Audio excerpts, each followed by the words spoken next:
안녕하세요. 배신의 장미입니다. 오늘의 사연 시작하겠습니다.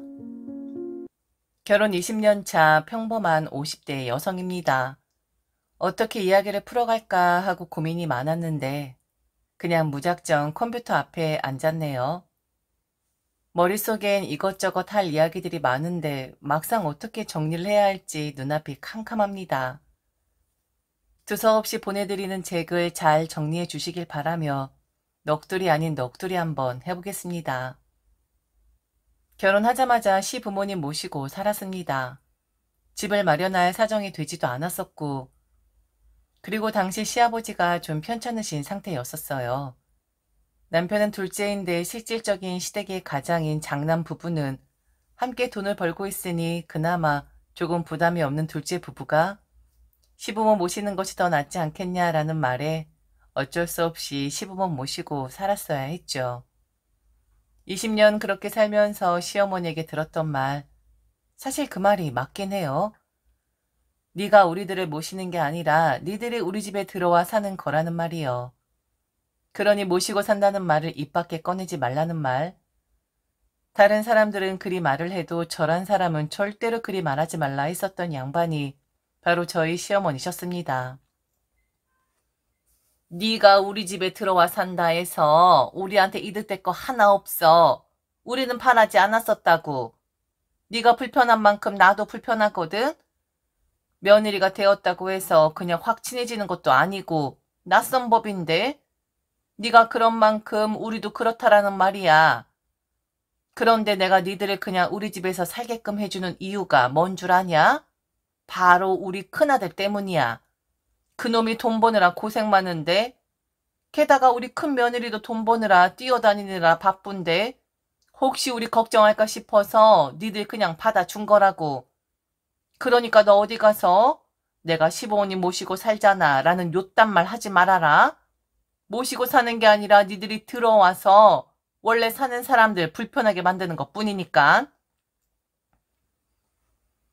저런 말 들을 때마다 속상했죠. 그런데 맞는 말이긴 하더라고요.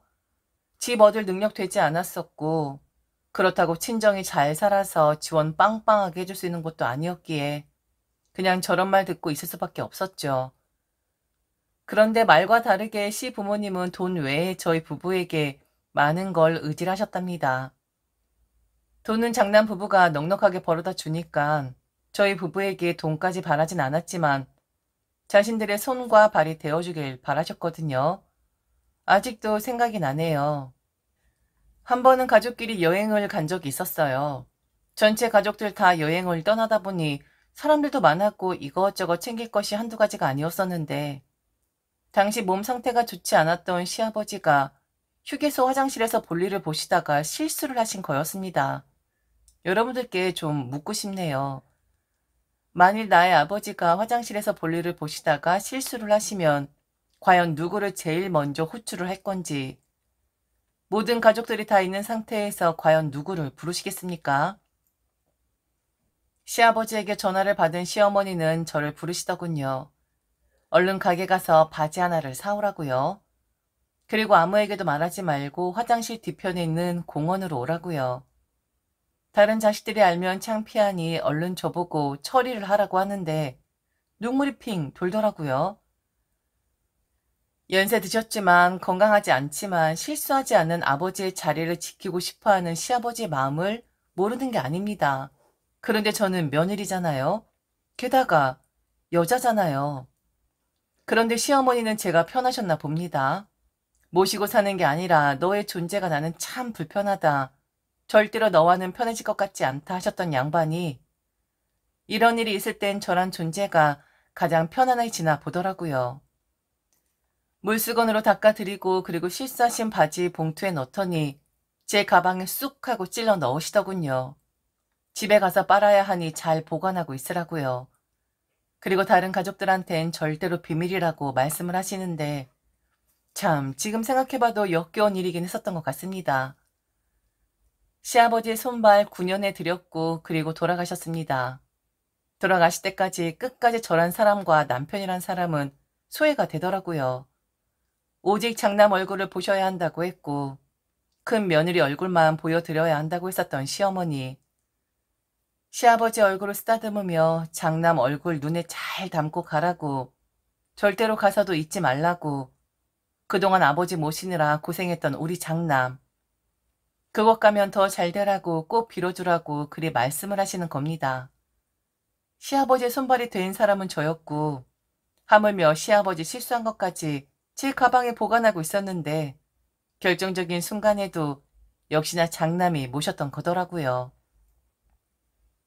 서운한 감정 하나하나 드러내면 끝날 김이 보이지 않을 테니 그만하겠지만 서운하대요. 너무 서운하더라고요. 이후 저는 시어머니를 10년 더 모셨습니다. 그리고 작년 8월에 저희 부부는 시댁에서 쫓겨났습니다. 작년에 느닷없이 저희 보고 언제 분가를 할 것이냐고 하시더군요. 시아버지 돌아가시고 조금 지나 이제는 우리도 분가를 좀 해야겠다라는 말을 남편이 그 위대하신 장남에게 했을 때 우리 남편 장남에게 뺨을 맞아때렸습니다. 아버지 돌아가시고 어머니 혼자 계신데 어떻게 분가를 할 생각을 하냐고요. 형님은 제게 그러더군요.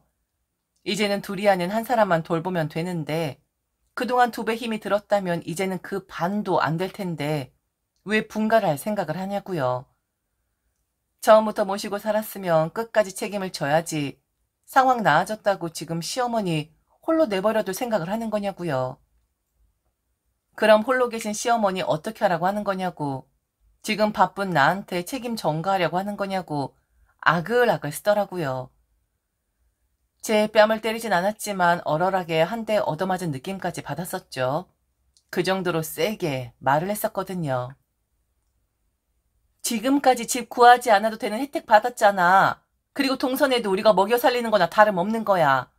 아버님 살아계실 적에 우리가 돈 얼마나 많이 썼는지 알잖아? 그거 어머님 아버님한테만 들어갔겠어? 동선이한테도 들어간 거잖아? 그런데 이제 와서 혜택 볼 건 다 본 사람들이 살만하니까 나간다고? 어머니 홀로 두겠다고? 지금 나한테 떠미는 거니? 동서, 지금 이건 배신이나 다름없는 행동이야. 진짜 사람들이 왜 그래? 착한 척들은 다 하고 있으면서 이렇게 사람 뒤통수를 치네? 형님, 그런 게 아니라요. 형님에게 책임을 미는 게 아니라 언제까지 제가 모셔야 하는 건 아니잖아요. 그리고 모실 만큼 모셨고요. 어머니 아직도 저를 불편하다 하세요.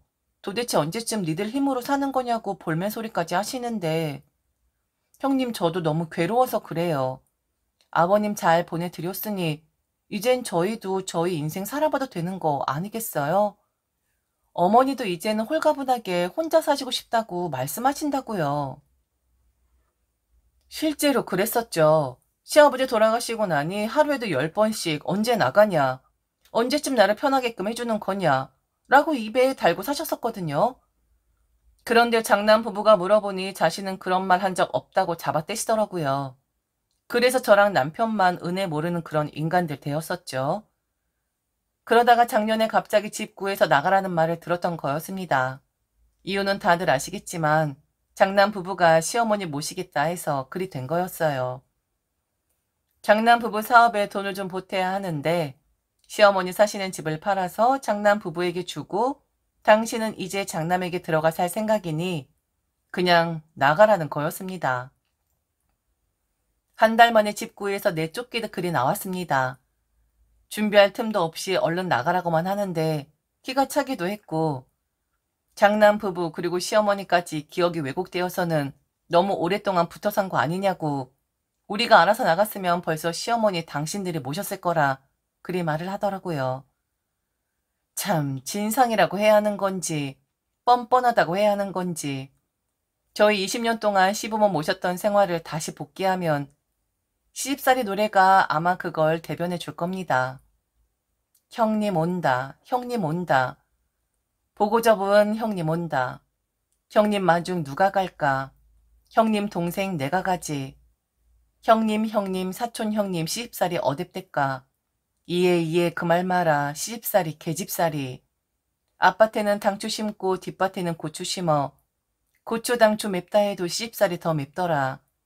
외나무다리 어렵대야 시아버님같이 어려우랴. 나뭇잎이 푸르대야 시어머니보다 더 푸르랴. 깐깐하고 지들 마음대로만 했었던 시댁살이 끝내고 분갈했을 때 너무 급하게 쪼아대다 나가라 하니 처음엔 길거리에 나가는 기분이 들긴 하더군요. 그런데 분가하니 그렇게 좋대요.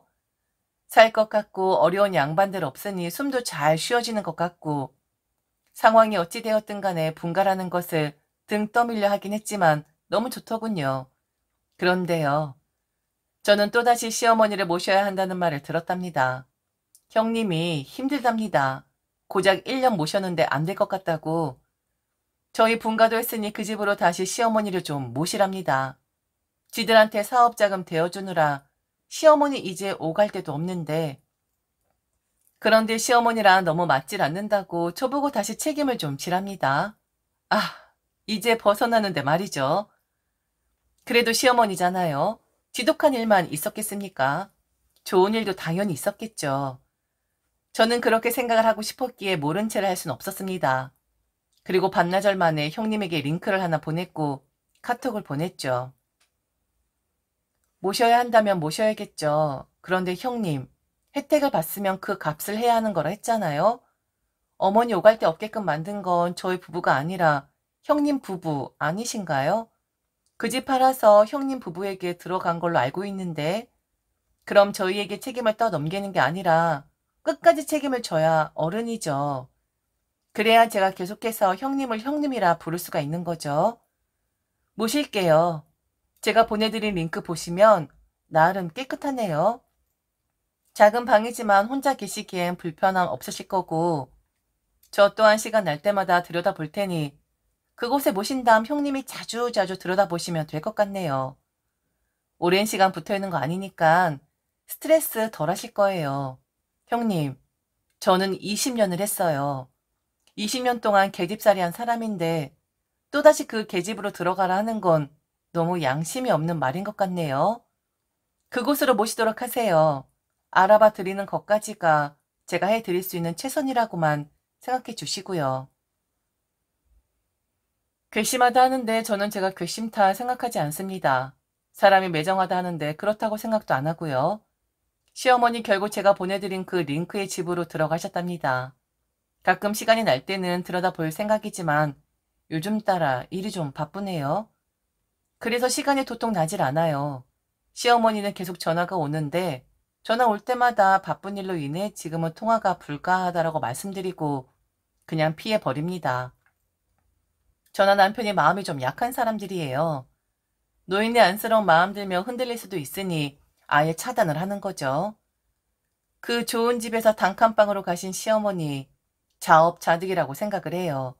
그리고 끝까지 자신이 뭘 잘못했는지 모르는 시어머니 전화하면 받아줄 거라고 받아줘야 한다고 생각하는 시어머니가 참 안쓰럽습니다. 내쫓을 땐 언제고 이제 와서 20년 했으면 충분히 한 거잖아요. 저는 할도리 한 거잖아요. 그래서 그냥 가림막 설치하고 차단하려고 합니다. 지금까지 들어줘서 진심으로 감사합니다. 이상 배신의 장미였습니다.